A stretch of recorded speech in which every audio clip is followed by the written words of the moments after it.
Well, Amen. man, it is good to see you. Are you home in the Atlanta area right now? You live in Atlanta, right? Yes, I live in South Atlanta. We were living in California for a couple of years, and we moved back a little over a year ago during the pandemic. So came back to our roots. What were you doing in California? Well, I at the end of 2017, I was a little burnout on traveling, and decided to take a position as a worship pastor. So I was out there leading worship for about 2 years, and it was a great season.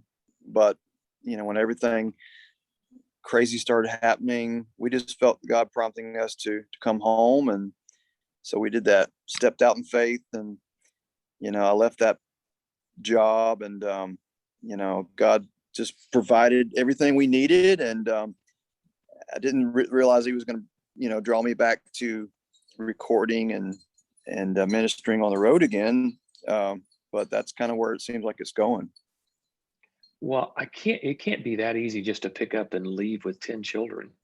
How does that like walk me through that experience? It's a little shy of Moses, leading the Israelites out of Egypt. um, you know, we have always I had a song years ago that was it's called Crazy Faith, and it was in the movie War Room. But that song kind of came about from our adoption, because we adopted 3 kids from Ukraine.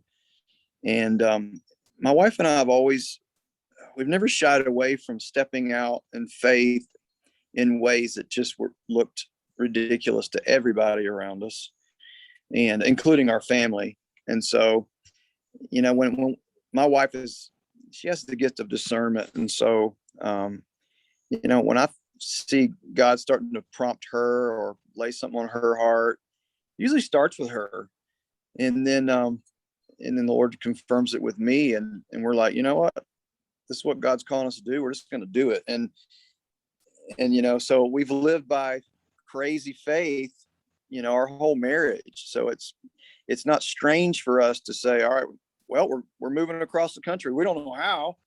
We don't know what we're going to do when we get there. We don't know how we're going to pay the bills, but we know God is faithful, and He's never let us down. And He's always honored that. And because of that, we've seen so much supernatural provision, and so, yeah, that's kind of the short of it. So I have a theory that once an artist, always an artist. Like if you're born with that artist spirit, when you kind of get to that point in your life, you're like, I'm good at this, and there's a reason I'm good at it. It's because God, decided I was supposed to be good at this and gave me the spirit to do it. You talked about, kind of laying down the artist thing for a while to go be a worship pastor, and then finding yourself back in the studio again. I mean, did you kind of feel like, do you feel that way? I know I do, just as far as there are Yeah. gifts in there that just continue to burn, or maybe it's just even smolder for, for a season. Yeah. It never left me. When I tried to leave it never left me. I remember when I first felt called to do this, I was 19 years old, and I was a big Stephen Curtis fan. I mean, Stephen Curtis, you guys and Stephen, y'all kind of rose up and at the same time. And but I remember listening to him, and he's the reason I decided to start writing songs. And I got to meet him. I went down for an altar call at one of his concerts in Atlanta, and I stood in line to meet him. And I said, "What would you say to somebody like me who feels called to do this?" Because I didn't know what to do. And he said he gets that a lot. And he said, "This is what I would say to you: if you're called to do this, you won't be able to get away from it. And if you try to, go do something else, God will bring you back. He will always bring you back to it." And He's always brought me back to it. I've tried to get away from this multiple times, and He always brings me back. The thing is, like, now I'm like, all right, God, how are we going to do this? Because I used to have things that I relied on. I used to be kind of accepted in the industry for a while. And now I'm like, we're doing this without any of that. How does that work? but it's God, and it's a good place to be, where he strips away everything that you leaned on, and it just brings it down to just raw calling and gifting. And that's where I'm at now. I'm like, how's this even going to work, Lord? I just trust that it will, but I don't know how. I resonate with that story. It feels like the story of my life. I've done just about everything there is to do in the worship and music and production industry, whatever you want to call it, in the arts field of the kingdom. And I just always felt myself be like this, like, where you want to go, Lord? Like, I when I counsel young worship leaders and artists, I'm just like, man, I think the worst thing you can do. I even did this with my kids who are very musical and talented.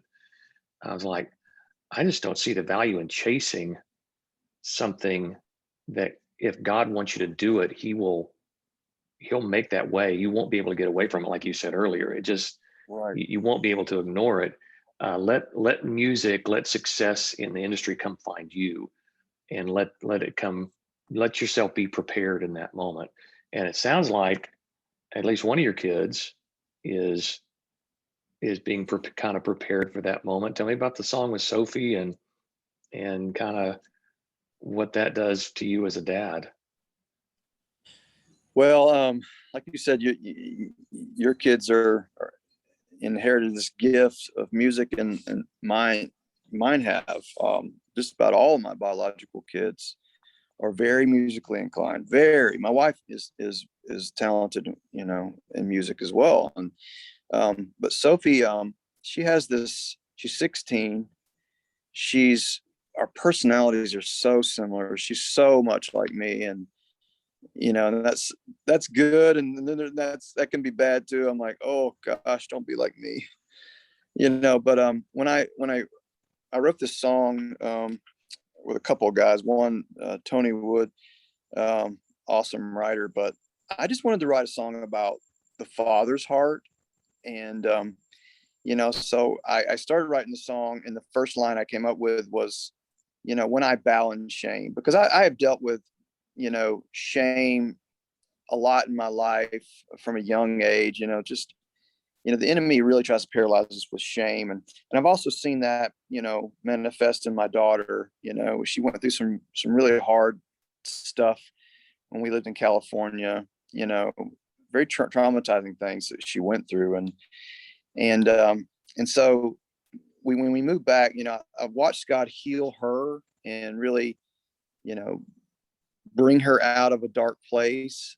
And as I was writing that song about the father's heart, and I'm like, I wonder if it would work to make this into a father-daughter duet, And so I got her up in there in the studio, and this first time she'd ever stepped up to the microphone to record. I knew she's a great singer. And man, it was just like, whoa, she has this raspy. It's got a little bit of a Lauren Daigle vibe in it. But I knew it was something special, and it needed to be a father-daughter song. But it's really about the father's heart, the Heavenly Father. And so we did that. And then that led to me recording a song with my 24-year-old son. And then I recorded a song with my 19-year-old daughter. So the whole album became this, we're calling it a family thing, because it really, I feel like it's the point where I'm empowering my kids to step into their giftings and their callings. I love the video too. I got to be honest with you. Whenever I see a Christian music video or even a worship video, I'm kind of like, nah, no, sorry. But it's so beautiful because I have a daughter too. I have a 26-year-old daughter, and I see her and I in that video. I see that, there's something about fathers and daughters, just like there's something with mothers and their sons. Yeah. And I can see that closeness. I can see that playfulness. I can see that connection the two of you have just in that, in that few minutes of that video. My daughter's going to watch it and go, thanks a lot, Dad, for not doing a video with me, doing a song with me. So I've got that to look forward to. But Yeah. I love it. Like what's the legacy you hope? I mean, I don't how old are you right now, John? I'm 50. Oh, yeah, I wish I was 50 again. I'm 55. You start to realize you have you have less years in front of you than you do behind you. And the older you Yes. get, more you get into your 50s, this is what I found, is that you start to think about your legacy. You still want to work and you want to create and you want to do what you're gifted and born to do, but you start thinking about, what am I leaving behind? And the most obvious thing is with your kids. And dude, with 10 children, you're gonna have a mess of grandkids. I've got Oh 5 no. already just with 2 kids. So just be able to start seeing your grandkids and seeing just the gifts that they have and the potential. What do you hope with your career and with your family? I know this might be a big question. What do you hope to leave behind? What do you hope is the residue of John Waller when your Mm. journey is finished? Wow. And I have been thinking a lot about that. It's not easy, turning 50 and entering into this season of life, because you do start to think about, where's this going, and how much time do I even have left, and what am I doing with it? My kids, I'm seeing them, my older kids, uh, they love the Lord. They've grown up around a dad who was in ministry and around this industry. They're not impressed. They're not impressed with, any of the subculture of worship, industry, Christian CCM. They don't care about any of that. They, sorry about that. My That's dad all right. tried to Keep call. on. Keep going. I recently, one of my kids said, my dad is relentless. One of my daughters told me, because my kids started listening to my music on Spotify. We were on a road trip to Florida, separate cars, and I found out they were listening to my old music, and they were really loving it. I'm like, why do you like my music? It's like, I never figured they would even like it, because it's not cool. They're like, it's real, it's raw, it's not canned. You're saying things that we're not hearing, in popular, music. And I was like, wow, that was about the greatest compliment I could have gotten. And and my dad keeps trying to call me. That's a good thing. My dad and I have a Yeah. great relationship. Boy, he didn't let go. There's something that'll preach, I guess. But yeah, I hope to leave just an authenticity in faith, that, we're not chasing after something other than Jesus. And they are attracted to the real Jesus. They are attracted to authenticity in a life of faith. And they've seen that and they've grown up with that. And even with our marriage, my wife and I, they like, we want a marriage like yours and mom's. Like, okay. I mean, to me, I feel like that is the greatest success I could possibly have. So my kids want a marriage like ours. My kids love what I do and they love my past music because it's real to them, and it connects them to the Lord. And you can't fake that, So I don't know if that answers the question. I feel Yeah, like it does. absolutely it does. It absolutely does. I mean, you're getting to that age like I have, where you look back and go, was it worth the price I paid to do what I did? I had the same kind of experience. My son is 28, 29, and he does a music podcast, and he and his buddies get together and listen to artists, everybody from, Fleetwood Mac to AC/DC and Prince and James Brown. I mean, they basically discover all this music together. It's a lot of fun. And he said, Dad, I want to do a For Him podcast and interview you. And so he and his buddies started going back and listening to like The Ride and The Message and, to kind of our apex albums. And they were like, this is actually really good. I'm like, well, what were you expecting? I'm like, thanks. Like, I'm glad. I'm glad you're really enjoying it. But yeah, it's a fun experience when your kids and then again, I keep talking about grandkids. My grandkids want to hear poppy songs. They have their own Oh, playlists of just my old music where they can sing along. So I love that. I love that your kids are, um, that it's fun to have respect from your children, and you can go a long time without it. And because like you said, what you did was normal to them. It wasn't out of the ordinary. That was your right, job. So, right. well, let's wrap this up. I know you gotta call your dad back. Hope everything's okay. Uh, What my um, father does, he calls me.